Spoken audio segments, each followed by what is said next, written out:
Hello Geetha, ಏನು ಬಂದು ತುಂಬಾ ಹೊತ್ತಾಯ್ತಾ? ಸಾರಿ ಕಣೆ, ಬರೋ ಸ್ವಲ್ಪ ತಡವಾಯ್ತು. ಅಯ್ಯೋ, ಇದು ಹಳೆ ಡೈಲಾಗೆ ಬಿಡಿ. ಲೇಟ್ ಆಗಿ ಬರೋದು, ಸಾರಿ ಚಿನ್ನು ಲೇಟ್ ಆಯ್ತು ಅನ್ನೋದು. ಇದೇ ತಾನೇ ನಿಮ್ಮ ಆಟ. ನಾನು ನಿಮ್ಮ ಜೊತೆ ಮಾತಾಡಲ್ಲ, ಹೋಗಿ. ಓಹೋ, ಯಾಕೋ ಮೇಡಮ್ ಅವರು ನಮ್ಮ ಮೇಲೆ ಕೋಪಗೊಂಡಾಗಿದೆ. ಗೀತಾ, ನೀನು ಕೋಪಗೊಂಡಾಗ ತುಂಬ ಸುಂದರವಾಗಿ ಕಾಣ್ತೀಯ. ಈ ಸೌಂದರ್ಯ ಅನ್ನೋ ಶಬ್ದ ಹುಟ್ಟಿದ್ದೇ ಒಂದು ಹೆಣ್ಣಿನಿಂದ ಅಂತ ನಾನು ಎಲ್ಲಿಯೋ ಓದಿದ ನೆನಪು. ಅದು ನನಗೆ ಈಗ ಅರ್ಥ ಆಗ್ತಿದೆ ಗೀತಾ. ಹೌದು ಮೈಲಾರಿ, ಈ ನಿಸರ್ಗದಲ್ಲಿ ಹುಟ್ಟಿದ ಬೆಳ್ಳಿಗಳಿಗೆ ಮರವೇ ಆಸರಿಯಂತೆ, ಅದರಂತೆ ಮಾನವ ಜನ್ಮದಲ್ಲಿ ಹುಟ್ಟಿದ ಹೆಣ್ಣಿಗೆ ಒಂದು ಗಂಡು ಆಸರಿಯಂತೆ. ಅದರಂತೆ ನನಗೆ ಆಸರಿಯಾಗಿರುವ ಟಿವಿ ಬೇಸರ ಮಾಡಿಕೊಂಡು ಲೇಟಾಗಿ ಬಂದ್ರೆ ನನ್ನ ಗತಿ ಏನು? ಗೀತಾ, ಅದಕ್ಕೆ ಭಯ ಪಟ್ಕೋತೀಯ? ನೋಡು, ನಾನು ಮದುವೆ ಆಗೋದಾದ್ರೆ ಈ ಜನ್ಮದಲ್ಲಿ ನಿನ್ನನ್ನೇ ಎಂದು ನನ್ನ ಹೃದಯದಲ್ಲಿ ಬರ್ತಿಟ್ಟುಕೊಂಡಿದ್ದೇನೆ ಗೀತಾ, ಬರ್ತಿಟ್ಟುಕೊಂಡಿದ್ದೇನೆ.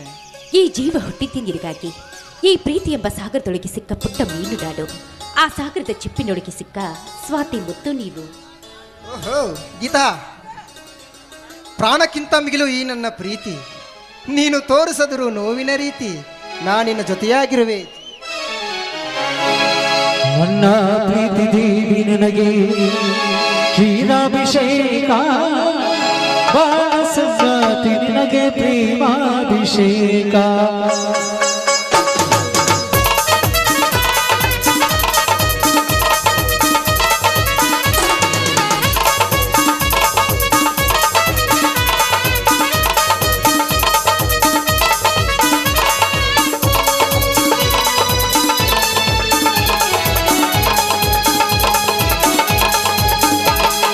ನನ್ನ ಪ್ರೀತಿ ದೇವಿ ನನಗೆ ಕ್ಷೀರಾಭಿಷೇಕ, ಬಾಲಸುಂದರಿ ನನಗೆ ಪ್ರೇಮಾಭಿಷೇಕ.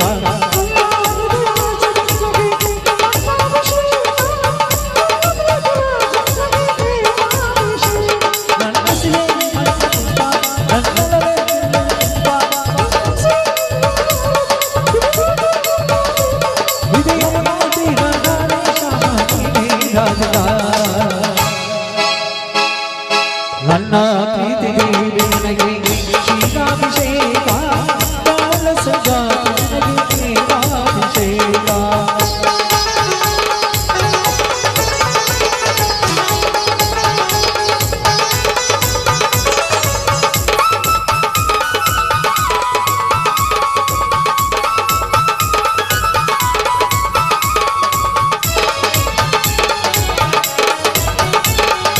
ಅರ್ಚನೆ ಕೈಬಿಡುವ ಕೈಗುತ್ತಾ ಪ್ರೇಮ ಸಂಗಮ, ಪೂಜೆಗೆ ತಂದೆ ಅರಿಶಿನ ತಿನ್ನೊಲವೇ ಪ್ರೇಮಗಾನ.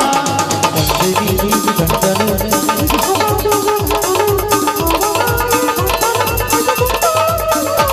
ಗೆಳತಿ,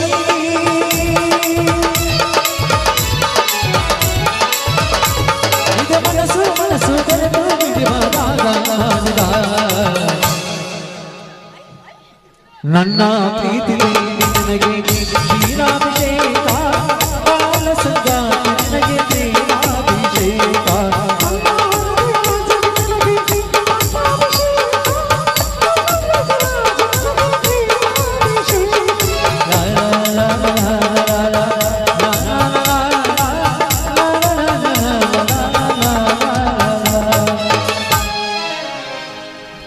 ನೋಡಿ, ಸದಾ ಇದೇ ರೀತಿ ನಿಮ್ಮ ಜೊತೆಯಾಗಿ ನಗುನುಗ್ತಾ ಇರಬೇಕೆನ್ನೋದೇ ನನ್ನ ಆಸೆ.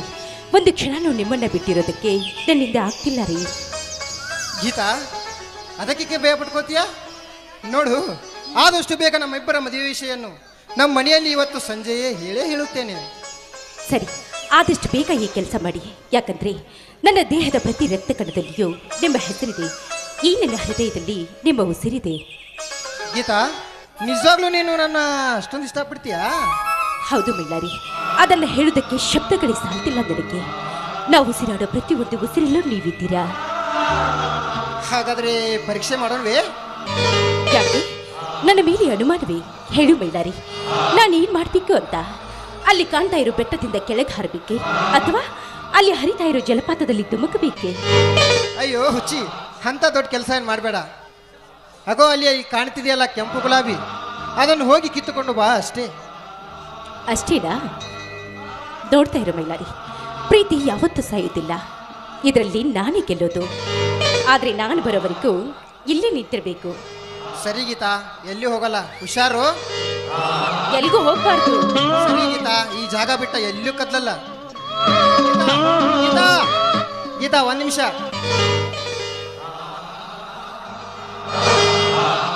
ಅಯ್ಯೋ ಹುಚ್ಚು ಹುಡುಗಿ, ಎಲ್ಲಿ ನಾನು ನಡು ನೀರಿನಲ್ಲಿ ಕೈ ಬಿಡುತ್ತೇನೆ ಅಮ್ಮ, ಭಯ ಅವಳಿಗೆ.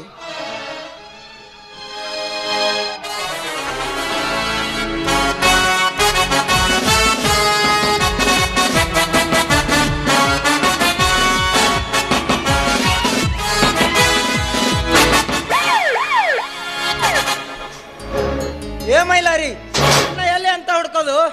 ನಿನ್ನ ಮೇಲೆ ಅರೆಸ್ಟ್ ವಾರೆಂಟ್ ಇದೆ. Inspector, arrest him. ಇನ್ಸ್ಪೆಕ್ಟರ್, ಒಂದ್ ನಿಮಿಷ, ನನ್ನೇ ಅರೆಸ್ಟ್ ಮಾಡ್ತಿದ್ದೀರಿ? ನೋಡು ಮೈಲಾರಿ, ನೀನು MLA ರಂಗೇಗೌಡನನ್ನು ಕೊಲೆ ಮಾಡಲಿಕ್ಕೆ ಪ್ರಯತ್ನ ಪಟ್ಟಿದ್ದೀಯ ಎಂದು ಅವರೇ ಬಂದು ಕಂಪ್ಲೇಂಟ್ ಮಾಡಿದ್ದಾರೆ. ಅದಕ್ಕೆ ನಿನ್ನನ್ನು ಅರೆಸ್ಟ್ ಮಾಡ್ತಾ ಇದ್ದೇನೆ. ಇನ್ಸ್ಪೆಕ್ಟರ್, ಒಂದ್ ನಿಮಿಷ ನನ್ನ ಮಾತು ಕೇಳಿ. ಕೇವಲ 5 ನಿಮಿಷ ಮಾತ್ರ, ನಂತರ ನನ್ನನ್ನು ಎಳೆದುಕೊಂಡರೆ ಹೋಗುತ್ತೀರಿ. ನೋಡು ಮೈಲಾರಿ, ನೀ ಏನೇ ಹೇಳೋದನ್ನಿದ್ರು ಬಂದ್ ಕೋರ್ಟ್ನಲ್ಲಿ ಮಾತಾಡಿ. ನನ್ನ ಕರ್ತವ್ಯ ನಾನು ಮಾಡಲೇಬೇಕು. ಇನ್ಸ್ಪೆಕ್ಟರ್ ನಿಂಗಪ್ಪ. ಮನುಜನ ಬಾಳನು ದೇವನ ಲೀಲೆಯ ಬಲ್ಲವನಾರಿಹರು. ಮನುಜನ ಬಾಳನು ದೇವನ ಲೀಲೆಯ ಬಲ್ಲವನಾರಿಹರು. ಬೇಕೆನಿಸಿ ಬದ್ಧ ಬಳಗವ ನೀಡಿ ಬಿಡುವರು. ಬೇಕೆನಿಸಿ ಬದ್ಧ ಬಳಗವ ನೀಡಿ ಬಿಡುವರು.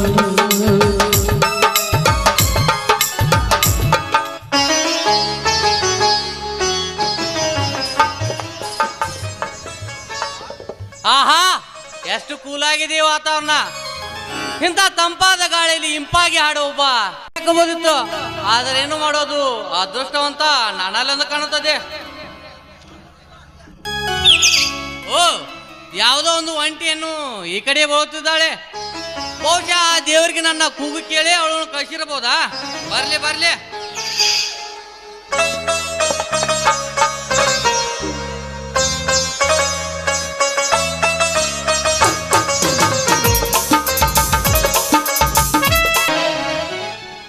ಸದ್ಯ ಸಿಕ್ಬಿಟ್ರಲ್ಲ, ತಗೊಳ್ಳಿ ಗುಲಾಬಿಯನ್ನ. ಸುಮ್ಮನೆ ನಿಂತ್ಬಿಟ್ರಲ್ಲ, ತಕ್ಕೊಳ್ಳಿ.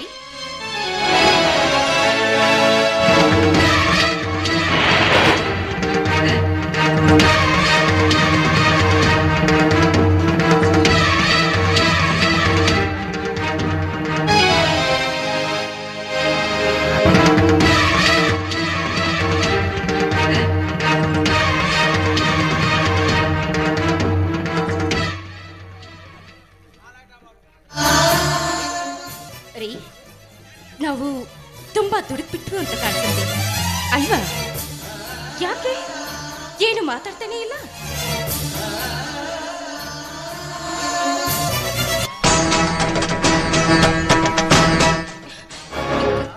ಯಾರು ನೀವು?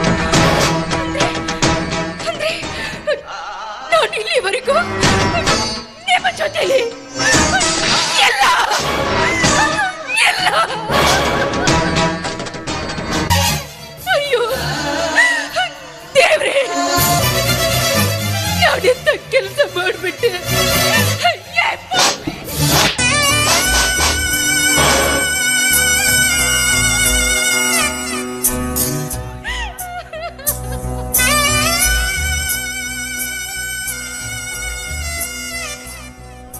ನೋಡಿ, ನೀವು ಯಾರೋ ಅಂತ ನನಗೆ ಗೊತ್ತಿಲ್ಲ.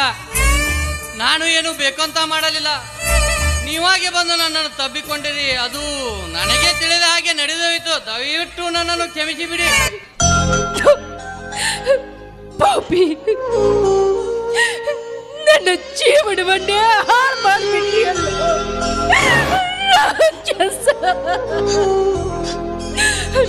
ನಾನಲ್ವೋ, ಆ ದೇವರು ಕೂಡ ನನ್ನನ್ನು ಕ್ಷಮಿಸೋದಿಲ್ಲ. ಅಯ್ಯೋ ದೇವರೇ, ನಾನೀಗ ಏನ್ ಮಾಡ್ಲಿ? ಇಲ್ಲ, ನಾನು ಬದುಕಿರಬಾರ್ದು, ನಾನು ಬದುಕಿರಬಾರ್ದು. ನೋಡಿ, ದಯವಿಟ್ಟು ನನ್ನ ಮಾತು ಕೇಳಿ. ಇದರಲ್ಲಿ ನಮ್ಮಿಬ್ಬರ ತಪ್ಪಿದೆ. ಹಾಗಂತ ಇದಕ್ಕೆ ಸಾವೇ ಪರಿಹಾರವಲ್ಲ. ನೋವಿನಲ್ಲೇ ದುಡುಕಿ ಯಾವುದೇ ಕೆಟ್ಟ ನೀರಾಗ ಕೈ ಹಾಕಬೇಡಿ ಪ್ಲೀಸ್. ಗೋಮುಖ ವ್ಯಾಘ್ರ, ಎಷ್ಟು ದಿನದಿಂದ ಕಾದು ಕುಳಿತಿದ್ದೆ ಈ ನನ್ನ ಮಾನವನ್ನ ಹಾಳು ಮಾಡಲು.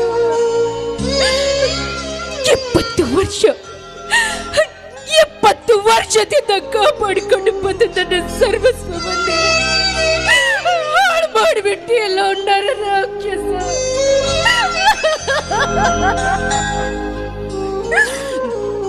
ಅಯ್ಯೋ ವಿಧಿ, ಪ್ರೀತಿ ಎಂಬ ಹುಚ್ಚಾಟದಲ್ಲಿ ವಿಷ ಸರ್ಪ ಕಚ್ಚಿದಂತಾಯಿತು ನನ್ನ ಬದುಕು.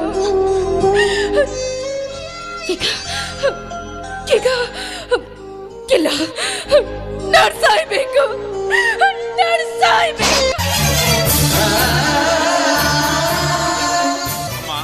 ಯಾರಮ್ಮ ನೀನು? ಯಾಕೆ ಸಾಯ್ಬೇಕೆಂದು ಹೊರಟಿರುವೆ? ಏನಾಯ್ತು ಅಂತ ಹೇಳಬಾರದೆ? ನಾನಂತೂ ನನ್ನ ಅದೃಷ್ಟ ಹೆಣ್ಣು, ಕತ್ತಲಲ್ಲಿ ಕುಳಿತು ಸೂಜಿಗೆ ದಾರ ಪೂಣಿಸುವ ಹಾಗಾಗಿದೆ ನನ್ನ ಹಾಳು ಬದುಕು. ಯಾಕಮ್ಮ, ಯಾಕೆ, ಏನಾಯ್ತು? ಬಾಳಿ ಬದುಕಬೇಕಾಗಿದ್ದ ವಯಸ್ಸಿನಲ್ಲಿ ಈ ರೀತಿ ಸಾಯುವ ಮಾತ್ಯಾಕೆ? ಹೇಳಮ್ಮ, ಏನಾಯ್ತು ಅಂತ.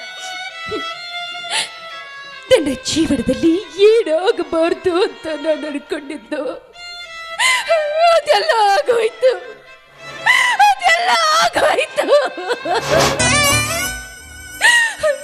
ನನ್ನಂತ ಹೆಣ್ಣು ಈ ಭೂಮಿ ಮೇಲೆ ಬದುಕಿರಬಾರ್ದಕ್ಕ.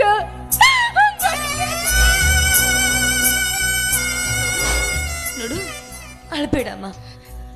ನೀನು ನನ್ನ ತಂಗಿ ಇದ್ದ ಹಾಗೆ ಧೈರ್ಯವಾಗಿ ಹೇಳು, ಏನಾಯ್ತು ಅಂತ ಹೇಳಮ್ಮ. ಅಮ್ಮ, ಏನಾಯ್ತು ಅಂತ ಹೇಳಮ್ಮ. ಅಕ್ಕ, ನಾನು ಇಷ್ಟು ದಿವಸ ಕಾಪಾಡಿಕೊಂಡು ಬಂದ ನನ್ನ ಶೀಲವನ್ನ ಹಾಳು ಮಾಡ್ಬಿಟ್ಟ ಈ ಪಾಪಿ. ಏನು, ಇವನು ನಿನ್ನ ಶೀಲವನ್ನು ಹಾಳು ಮಾಡಿದಾನೆ? ಏನಮ್ಮ, ನೀನು ಹೇಳ್ತಿರುವ ಮಾತು ನಿಜವೇ? ಅಕ್ಕ, ಒಂದು ಹೆಣ್ಣು ತನ್ನ ಶೀಲದ ಬಗ್ಗೆ ಯಾವತ್ತೂ ಸುಳ್ಳು ಹೇಳೋದಿಲ್ಲ, ಯಾವತ್ತೂ ಸುಳ್ಳು ಹೇಳೋದಿಲ್ಲ. ಈ ರಾಕ್ಷಸನೇ, ಈ ರಾಕ್ಷಸನೇ ನನ್ನ ಮಾನವನ್ನ ಹಾಳು ಮಾಡಿದ್ದ. ಸಾಧ್ಯವಿಲ್ಲ. ಮಾನವಂತರ ಮನೆತನದಲ್ಲಿ ಹುಟ್ಟಿದ ನನ್ನ ತಮ್ಮ ಒಂದು ಹೆಣ್ಣಿನ ಬಾಳು ಹಾಳು ಮಾಡಿದನೆಂದರೆ ನಾನಿದನ್ನು ನಂಬೋದಿಲ್ಲ. ಸಾಧ್ಯವಿಲ್ಲ. ಏನು ಜೀವನ, ಜೀವನ ನಿಮ್ಮ ತಮ್ಮನ? ನೋಡು ಪಾಪೆ, ನೋಡು ನಿನ್ನ ಮೇಲೆ ಹೇಗೆ ನಂಬಿಕೆ ಇಟ್ಟುಕೊಂಡಿದ್ದಾರೆ ಅನ್ನೋದನ್ನ ನೋಡು. ಇಂಥ ಮಹಾನುಭಾವರ ತಮ್ಮನಾಗಿ ಯಾಕೆ ಹುಟ್ಟಿದೆಯೋ ಪಾಪಿ? ಹೇಳು, ಹೇಳು, ನೀ ಮಾಡಿದ ಕೆಟ್ಟ ಕೆಲಸವನ್ನ ಇವರೆದುರಿಗೆ ಹೇಳು. ಸಂಗಮೇಶ್, ಸಂಗಮೇಶ್, ಏಕೆ ಮೌನಾಗಿ ನಿಂತಿರೋಯಪ್ಪ? ನೀನು ಇವಳ ಶೀಲವನ್ನು ಹಾಳು ಮಾಡಿದೇನಪ್ಪ, ಹಾಳು ಮಾಡಿದೆ. ಮಾತನಾಡು ಸಂಗಮೇಶ್, ಮಾತನಾಡು. ಹೇಳು ಸಂಗಮೇಶ್, ಯಾಕೆ ಮೌನವಾಗಿ ನಿಂತಿದೀಯಾ? ಈ ಹೆಣ್ಣಿನ ಶೀಲವನ್ನ ಹಾಳು ಮಾಡಿದ್ದು ನಿಜವೇನೋ? ಅತ್ತಿಗೆ, ಅದು ಅದು ನಾನು ಉದ್ದೇಶಪೂರ್ವದಿಂದ ಮಾಡಲಿಲ್ಲ ಅತ್ತಿಗೆ. ಮುಚ್ಚು ಬಾಯ್ ಪಾಪಿ. ಮಾನವಂತರ ಮನೆತನದಲ್ಲಿ ಹುಟ್ಟಿ ನಮ್ಮ ಮನೆಯ ಮಾನವನ್ನು ಕಳೆದು ಬಿಟ್ಟೆಲ್ಲೋ ಮನೆ ಮೂಲಕ. ನನ್ನ ತಮ್ಮ ವಿದ್ಯಾವಂತ, ಬುದ್ಧಿವಂತ ಅನ್ಕೊಂಡಿದ್ದೆ. ಮನೆ ಒಂದು ಹೆಣ್ಣಿನ ಹಾಳನ್ನು ಹಾಳು ಮಾಡಿಬಿಟ್ಟೆಲ್ಲೋ ಪಾಪಿ. ನೀನು ಬದುಕಿರಬಾರ್ದಪ್ಪ, ಬದುಕಿರಬಾರ್ದು.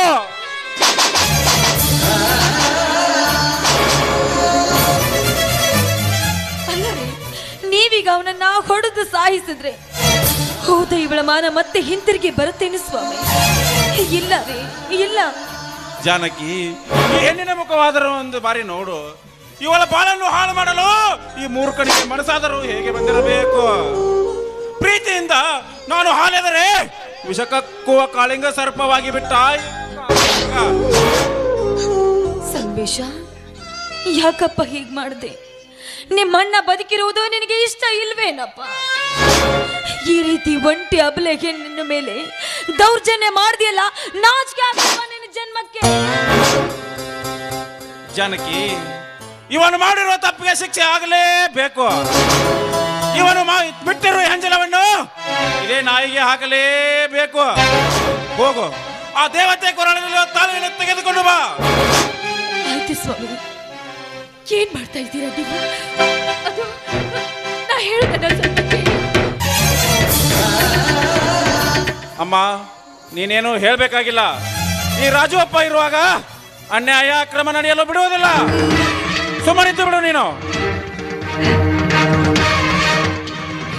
ತೆಗೆದುಕೊಳ್ತಾಳೆ.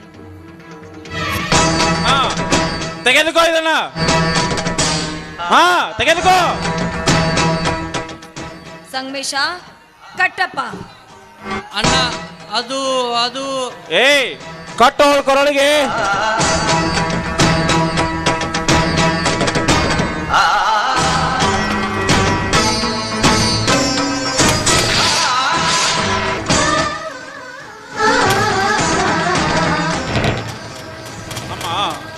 ಗೀತಾ, ನಾನು ಮಾಡಿರುವ ಕೆಲಸದಿಂದ ನಿನ್ನ ಮನಸ್ಸಿಗೆ ನೋವಾಗಿದ್ದರೆ ದಯವಿಟ್ಟು ನನ್ನನ್ನು ಕ್ಷಮಿಸಿ ಬಿಡಮ್ಮ, ಕ್ಷಮಿಸಿ ಬಿಡು.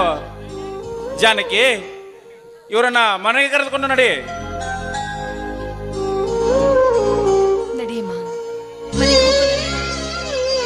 ಸಂಗಮೇಶ, ನಡೆಯೋ.